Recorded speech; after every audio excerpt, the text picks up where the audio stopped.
Okay, so I made a video recently about the Conservative leadership contest between Andrea Leadsom and Theresa May. There has been uh, news today about an internal dispute that is opened up over controversial comments that Andrea Leadsom said about being made about being a mother. She's fiercely denied that she made these comments in an interview with Rachel Sylvester of the Times, but the voice recording from that interview, really does implicate her in that. She was basically asked to say the difference between herself and Mrs. May, and she emphasised the fact that she's a mother now. Theresa May um, doesn't have children for personal reasons. I'm always very wary about politicians' private lives being dragged out into the open, either by the press or by rival politicians. I think it's wrong. I think someone's private life is a private life, and quite honestly, I do not look at a prime minister and think about whether they're a mother or a father. What I think about is what sort of policies they have. So I think this is going to backfire on Andrea Leadsom, and I think it's a bit of a cop out trying to blame the journalist. It is true that distortion occurs on the media all the time. It's a reality, but on this occasion, if you listen to the transcript, she is couldn't be more explicitly clear that she is emphasizing the fact that she is a mother and Mrs. May is not. But I don't think Mrs. May has much to worry about because she's a strong front runner in this. Anyway, that's the Tory side of things. Um, on the Labour side, I want to focus a bit on the situation facing Jeremy Corbyn, some internal issues that are going on in the party. I have somewhat of an advantage in speaking here because I'm not currently aligned with any political party, so no one can really accuse me of bias because I'm not a member of any political party right now. Ideologically, overall, I'm probably closer to the Labour side of things overall, but as a centrist, there's areas of both parties I would agree with. So the latest development is that Angela Eagle has formally made her bid for leadership. This is something that's been speculated on for a while now, ever since this leadership crisis emerged. Just for the benefit of my international viewers, Jeremy Corbyn, excuse me, is a leader of the British Labour Party. He is sort of, for my American viewers, sort of think of him as Britain's Bernie Sanders, although even more left wing than that. Um, so he's a very solid left wing figure. I think that's fair to say. I think he himself would acknowledge that. He would describe himself as a democratic socialist. At times, his positions have caused controversy. Now, he entered the leadership race last year as the outsider when Ed Miliband stepped down after the general election. He entered as the outsider. He won a resounding victory, very comfortable victory against big party names like Yvette Cooper, Andy Burnham. Liz Kendall was more of a backbencher, but she was seen as very much a Blairite figure. Now, within Labour Party politics, it's important for outsiders to understand that there's factions. So there's the Blairites, those who are seen to be loyal to Tony Blair and share a similar centrist or right wing within Labour ranks ideology. Brownites, there were never really Milibandites. He never quite had that level of influence to have his own faction as such. But the Labour Party is, in my opinion, very sectarian at the moment. Very sectarian. That's why this is being described in such crude terms as civil war and so on. I think media pundits have to be a little bit careful of that because it can almost seem like it's a bit mawkish when we live in a world where there are actual wars going on. But there's no question about it. It is a very serious internal party crisis. So anyway, Jeremy Corbyn got overwhelming support last year from Labour Party members. What happened was Ed Miliband changed the rules so that the members would have a greater say. Now, some would praise Miliband for that, for making the party more democratic. Others say that he has made the party unelectable by issuing in that sort of situation whereby Jeremy Corbyn could be elected. Jeremy Corbyn is known in British politics for being a serial rebel. That is to say, he voted against his party, both against the Brown and Blair administrations when they were in power. Um, He is originally from the southwest of England, but he's closely associated with London. His constituency is Islington North, which is a very diverse area. He's closely associated to, in fact, he was chair of the Stop the War Coalition, which remains a very controversial organisation because of the perception that they're inconsistent in condemning violence. So very, very, very vocal against British foreign policy, but critics, including myself, will contend that they're inconsistent in what they condemn. Or at least they seem to care less about Islamist atrocities as they do on Western foreign policy. But that's for a whole other video. There's a lot to be said about that organization, and I'll reserve that for another video. Um, I'm not going to lie, I am a centrist. I said I'm not biased in the sense that I'm not party political biased, but I suppose I am biased ideologically because I'm a centrist. I'm not a left wing person per se. I have some left wing sympathies, certainly, but I am not left wing per se. There's people, Corbynites, who really are just hardcore Corbynites and the left wing in every issue. I could never ever align myself with that sort of thinking. It's just too, well, I'm a centrist. I couldn't do it. Um, I do believe that Jeremy Corbyn has opened up important debates about issues like wealth inequality in this country, and I think a lot of his social program has been driven by genuine compassion for people at the bottom, people who are really struggling. And he has inspired young people in a way that very few other politicians have. He had a resounding mandate from the members, and this is an important point, a resounding mandate. Unless I'm mistaken, he got the biggest personal mandate of any political party leader in British history. Now, that's no mean feat, especially for someone who was an outsider. And he's 67, so he's on the older side of things. I don't think that Jeremy Corbyn will ever be Prime Minister, but he has shaken up the political system. I think that's fair to say, for good or bad. I'm not saying shaken up in a good way. I'm saying he has had an impact. I think no one could dispute that. Critics, though, would say that he's basically brought the party back to the early 80s when it was unelectable. And I would agree with that. This is, you know, leaving aside the ideological issues, we have to just look at facts. Now, people could say, oh, the biased Murdoch press is against him and so on. They are biased and they are against him. And it's true that they want to go out of their way from day one to, you know, slander him and make him look bad. Um, but you can't blame everything on the press. There does come a certain deal of responsibility with leadership, and I think it's a little bit of a cop out blaming absolutely everything on the press. Um, Many people were unhappy about the fact he was kind of on the sidelines during the EU referendum debate, which was an extremely important issue. In the end, he was for the Remain side, but many people charge him with hypocrisy, given that he had been a lifelong Eurosceptic. So that's a bit of an issue. Anyway, this leadership crisis was triggered when he fired Hilary Benn, who had been his shadow foreign secretary. Now, recent history shows that the two men haven't exactly seen eye to eye. Hilary Benn was very vocally in favour of airstrikes on Syria. Jeremy Corbyn, being the pacifist that he is, was very much against it. Um, Take from that what you will. I, at the time, took the side of Hilary Benn. Now, people were comparing Ben unfavorably to his father, who was another well known left wing figure. I think that's absurd, comparing people to who their father was. Hilary Ben's his own man, and I happen to believe the moral argument for airstrikes against ISIS was absolutely justified. But, that debate has been and gone now. Um, so there's this internal situation within the Labour Party. Jeremy Corbyn sacked Hilary Benn.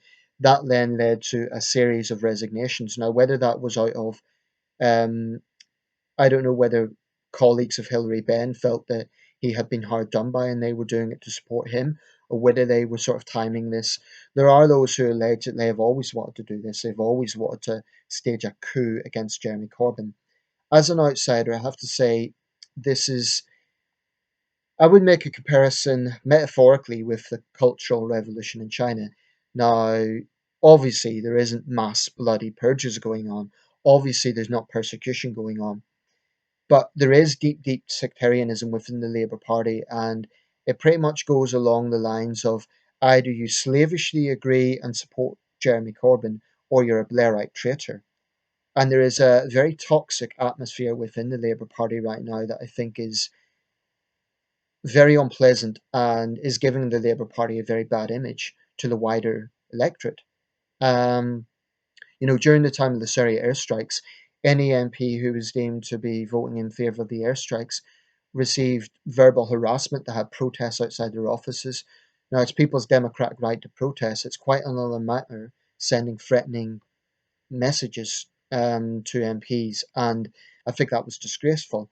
Jeremy Corbyn did condemn it eventually, but the point is there is a deep sectarianism within the Labour Party, and I do think Corbyn has done too little to counter this. He hasn't been a unifying figure. I think that's just wrong to suggest that he's been a unifying figure. It's true that he had more centrist figures in his cabinet, but he is not doing a great deal to rein in on some of his more extreme supporters. And it's a bit like the behaviour of the SNP hardcore supporters in Scotland. There is a deep, deep sectarianism here, and that is irrefutable.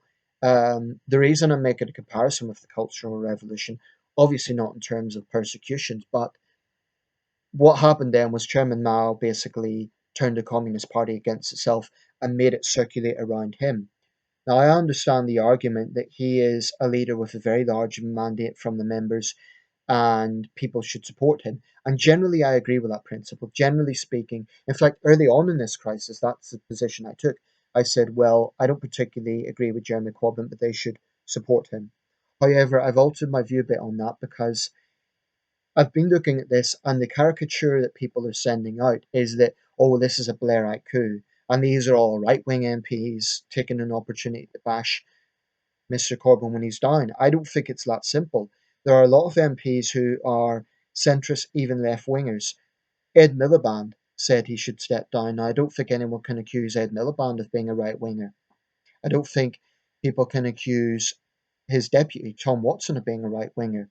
Even Tom Watson said that his position is very, troubled. It seems to be basically one man doing what he wants against, well, let's say him plus his shadow chancellor, and there are still a few loyalists. But okay, the members have a right to their say, of course they do, and I respect the fact that there's huge support among them.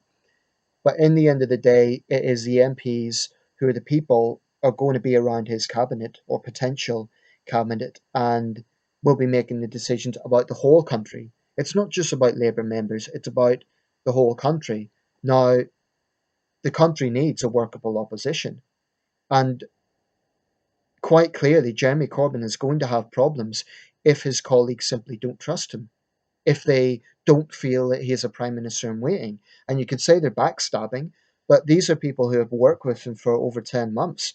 You know, people are saying that, oh, they've been waiting to do this. Maybe they have, maybe they haven't. Some of them probably have. But, they could have staged a coup very early on. Um, The fact is, they have worked closely with him for 10 months. They have seen the man up close and personal. So how can members judge that? They're not working with Jeremy Corbyn up close. Um, and I think they have a right to their views, given that they would be expected to be in his cabinet. How a leader approaches politics, how a leader approaches the situation is very important. I came across a website recently. There's a lot of renewed debate about Tony Blair. Someone had this article saying 2nd of May 1997, they were talking about the major Labour victory that year when Tony Blair became Prime Minister. Uh, Underneath, they said, this is what leadership looks like. Now, people are making Jeremy Corbyn out to be the Messiah, like he can do no wrong. I think he's shown a good degree of arrogance. And this is a lot more serious than anything other party leaders have faced before. Um, it's true that there have been party leaders on both sides have had questions of, their leadership quality questioned. Certainly, there's been a number of Tories that have gone through that. Ian Duncan Smith, John Major had a leadership challenge, but I can't recall a time when so many colleagues were thinking this is not someone who could be a prime minister. In the case of both John Major and Ian Duncan Smith, yes, there were people who were critical, but not on this sort of scale. So, what people need to understand is there seems to be this is kind of metaphorical war going on between the members and the MPs. That's a very dangerous situation because the MPs are democratically elected. If this does turn into a full blown leadership contest, if Jeremy Corbyn is on the ballot, and I think he should be, to be fair, I think he absolutely should be.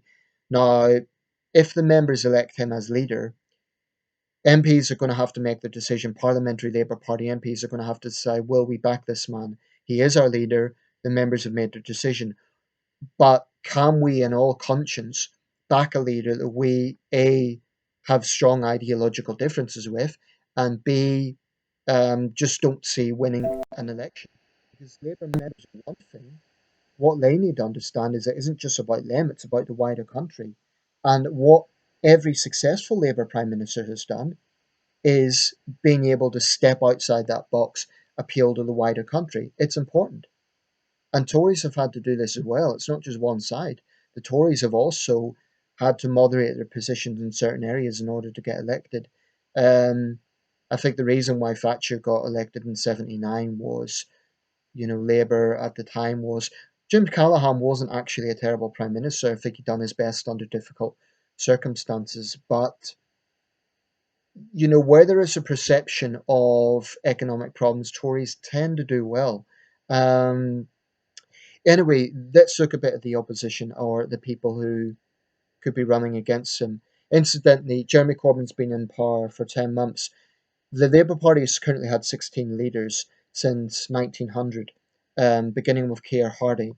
There has been two other leaders that have only been in office for a year.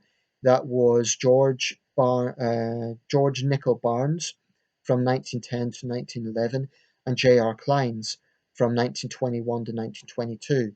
They're largely forgotten figures today, but they were both in office for about a year each. So Jeremy Corbyn, if he does step down, it wouldn't be unprecedented in that sense, but he certainly won't be forgotten. Um, so Angela Eagle is the main candidate now, sort of standing against him. It's difficult. I don't know enough about her to know whether she's a Blairite or a Brownite or a right wing or whatever.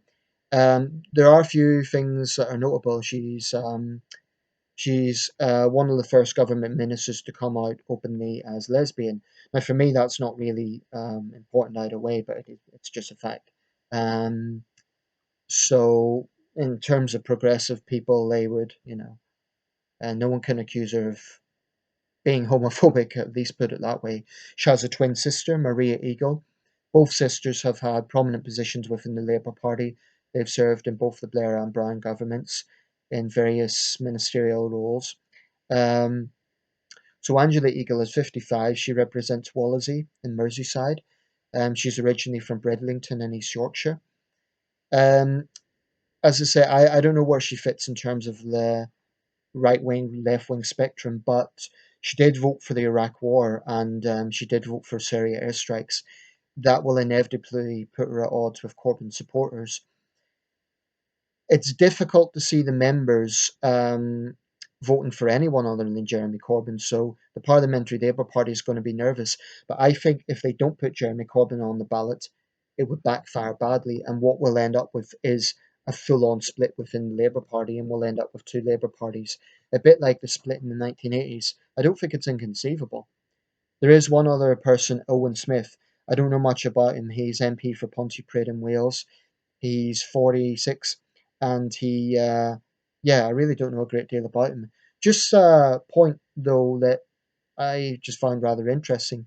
Smith is actually the most common family name in this country, yet we've never had a Prime Minister Smith, so he would be the first. We have had a Home Secretary, Jackie Smith, but we've never had a Prime Minister Smith. That's just a piece of useless information, but it's just oddity. It's the most common name in the country, and we've never had a Prime Minister Smith. Eagle is obviously a name that could be lent to puns. The eagle has landed and so on. I think she's capable. She's plenty of experience. But I think Labour is in a very deep mess at the moment. And there is also mistrust between the Scottish Labour Party and its English version. Labour in Scotland is in a mess. I think Labour is in a complete mess, to be quite honest. And one thing I do find interesting, I know that traditional Labour people detest Tony Blair and, the fact that he brought the party more to the centre with New Labour and so on. His name is basically toxic in left wing ranks. But the fact remains, Tony Blair was electorally the most successful Labour Prime Minister in history. This is a simple fact. He was democratically elected by the British people 3 times, including after Iraq. Electorally speaking, he's one of the most successful British Prime Ministers ever, and he's something like fifth or sixth in terms of longest serving Prime Ministers. He is the longest serving Labour Prime Minister, and he's the third longest serving Labour leader after Clement Attlee and Harold Wilson. And yet, the one man, or one of the men who is among the most successful Labour leaders, is also one of the most vilified. Yet the guy who is pretty much unelectable to the wider public is treated like the Messiah. Only within the Labour Party would you see that sort of dynamic. And don't get me wrong, I am not blindly bashing Jeremy Corbyn. I think he has brought a lot of compassion to the debate in British politics. I think that is very important. And I think he has genuinely come across as a man of the people. On his first day as leader of the opposition, he directly read out letters that members of the public had sent him. So no one can fault Jeremy Corbyn for not trying to listen to traditional Labour voters, because he has abundantly tried to do that. It clearly hasn't been enough in Scotland, which I don't understand. The convention always was that the SNP has done well in Scotland because Labour has lost its roots. Well, what happens? They elect a very left wing leader. Labour still does badly. So I just don't know what's going on in Scotland. Kezia Dugdale has a very difficult job on her hands, put it that way. I'm going to round this up. I have spoken at length. But, I really don't know what's going to happen with this. But a functioning democracy needs a strong opposition. And right now, there is not strong opposition. Whatever people think of Jeremy Corbyn, the fact of the matter is the Labour Party is in a crisis. Now, people can blame Blairite MPs. They can say they're not being loyal to the leader and so on. But I don't think you can dismiss Aunis on this scale as just being some sort of coup and just being a Blairite plot. It goes deeper than that. And I think there are a lot of MPs who are on the left as well who genuinely have concerns about the chances of Jeremy Corbyn ever entering number 10. And there's no point of being an opposition leader if you don't have someone who's a viable prime minister. And I think, from my perspective, that has been one of the problems all along. Jeremy Corbyn looks like a protest figure. He continues to act like a protest figure rather than a prime minister in waiting. That's problematic. And it isn't even about a left wing, right wing thing. A lot of this also comes down to um, how good a leader he is in terms of reaching out to people. I'm not sure that he is that great. Also, there's a lot of talk about, oh, he's a decent man. And so I'm not sure how decent he is. He's come across rather arrogant in recent weeks. His behavior towards that journalist was not very impressive. I mean, okay, journalists can be annoying, but her question was, are you running away from the press? Now, she, I should say, Lay had made inquiries to his office to arrange interviews. He had turned them down. So the press is very powerful. Yes, they distort things. And, I've been very, very critical of the press. Definitely, definitely, there is a faction of the right wing press that I've shamelessly tried to drag this man through the mud.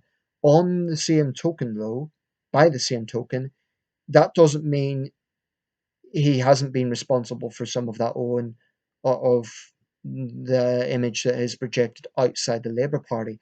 And what hardcore young Corbynistas need to understand is that it isn't just about them. It is also about the rest of the country. And you can't just dismiss everyone else as greedy Tory capitalist elitist pigs who don't care about the poor and the downtrodden. I think that is wrong. Um, you know, People could support Jeremy Corbyn in some areas. I do. I have a lot of time, for example, about his compassion for workers' rights and so on. I think those issues are very important and they go back to the core of the Labour Party. So I will support him 100% in some of those issues. But I cannot support some of his more, frankly, extreme positions on foreign policy. Um, I mean, this is a man who cannot bring himself to voice outrage at jihadist terror. If Jeremy Corbyn had his way, there would be no debate about Islamism because that would be Islamophobic. This is the sort of problem I'm talking about. Only recently has he acknowledged that immigration is an issue and that simply talking about immigration isn't racist. It's too little, too late. He should have, latched into this in the first place. It's true that you cannot blame immigrants for a lot of the economic pressures that people are facing. Of course, that's true. But you need to understand what people's concerns are. And I think that, frankly, the core Corbynistas are living in a bubble. And yeah, I might be insulting the membership of the Labour Party. I'm aware of that. But they need to understand this isn't just about them and it isn't just about Jeremy Corbyn. It's about the whole country. So, summed up, this is not about me saying, oh, Corbyn's a loony left nut. I actually agree with some of his positions, and I appreciate the fact that he has highlighted some of those issues. There are very important issues to do with fairness in this country. I give Jeremy Corbyn respect and appreciation for raising those issues. That doesn't mean people have to blindly agree with him. And what I have a big problem with is the sectarianism within the Labour Party. If I was a Labour member, I'd be tempted to quit and get out of the party because of the toxic atmosphere that Corbynistas are creating. They're showing extreme intolerance to anyone who has a different point of view. Their behaviour towards MPs who disagree with Mr. Corbyn is disgraceful. Now, MPs have tough skin, they get a lot of criticism, but there's a difference between being criticised and outright death threats, also rape threats towards female MPs. Disgraceful. Um, so all of these issues need to be looked at. Anyway, I'm really going to have to round this up as I've spoken at length. Let me know your thoughts. If you are a Corbynista, obviously you're going to disagree with the things I'm saying. Keep it civil. That's all I say. I think I've tried to be fair here, so do keep it civil. And thanks for watching.